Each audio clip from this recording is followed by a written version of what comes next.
প্রত্যেকটি বাসাবাড়ির লাইট 7টা 8টার মধ্যে অফ করে দিতে এবং ছাত্রদল, যুবদল, স্বেচ্ছাসেবক দল তদারকিতে থাকবেন। অবৈধ এমপি মীর আরমান তিনি এখানে বক্তব্য দিয়েছেন এবং তিনি এখানকার যে অধ্যক্ষ তার সাথে কথা বলেছেন, তাকে থ্রেট করেছেন। তার অন্তরে যদি এতই যন্ত্রণা থাকে তাহলে সেই ভাইয়ার কথা আমি ভাবতেছি যাকে তিনি বিবাহ করেছেন। সংসদ নির্বাচন, সেই নির্বাচনের মাধ্যমে প্রত্যাশা ছিল সেই কালচারটা সমাপ্ত হবে, কিন্তু আমরা দেখলাম গতকালকে মিরপুর বিশ্ববিদ্যালয় কলেজে সেই মবের কালচার, সেই পরাজিত ৭১-এর পরাজিত জামাত শক্তি আবার পুনরায় চালু করতে চাচ্ছে।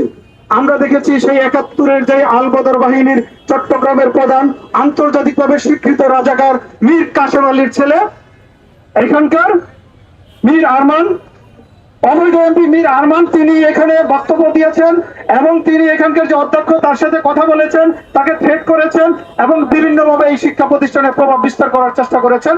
আমরা স্পষ্টভাবে বলতে চাই, বাংলাদেশের কোন শিক্ষা প্রতিষ্ঠানে এই ধরনের প্রভাব বিস্তার কিন্তু আমরা সহ্য করব না, প্রথমত। দ্বিতীয়ত, আমরা যেটা দেখলাম সেটা হচ্ছে গতকালকে আমাদের ভোলার একজন 37 বছর বয়সী একজনকে গ্রেফতার করা হয়েছে।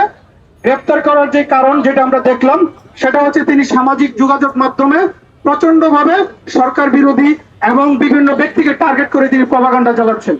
প্রথমত একটি প্লে কার্ডে তিনি শেয়ার করেছেন যে আমাদের রিজভি ভাই নাকি বলেছেন বাংলাদেশের প্রত্যেকটি বাসাবাড়ির লাইট 7টা 8টার মধ্যে অফ করে দিতে এবং ছাত্রদল, যুবদল, স্বেচ্ছাসেবক দল তদারকিতে থাকবেন।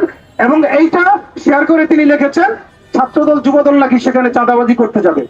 দ্বিতীয় একটি প্লে কার্ডে তিনি শেয়ার করেছেন একজন প্রতিষ্ঠিত রাজনীতিবিদ শ্যামা ওবায়েদ, যিনি একটি সম্ভ্রান্ত পরিবারের মেয়ে, সম্ভ্রান্ত পরিবারে তিনি সংসদে প্রতিনিধিত্ব করছেন, তাকে টার্গেট করে বলা হয়েছে তিনি নাকি নর্তকী।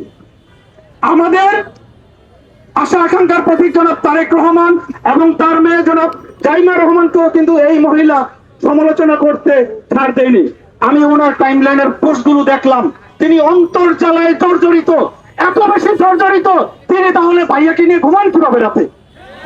আমি প্রশ্ন রেখে গেলাম, আপনার অন্তরে যদি এতই জ্বালা থাকে, আপনার অন্তরে যদি এতই যন্ত্রণা থাকে, তাহলে সেই ভাইয়ার কথা আমি ভাবতেছি যাকে তিনি বিবাহ করেছেন, তাকে নিয়ে আপনি ঘুমান কিভাবে?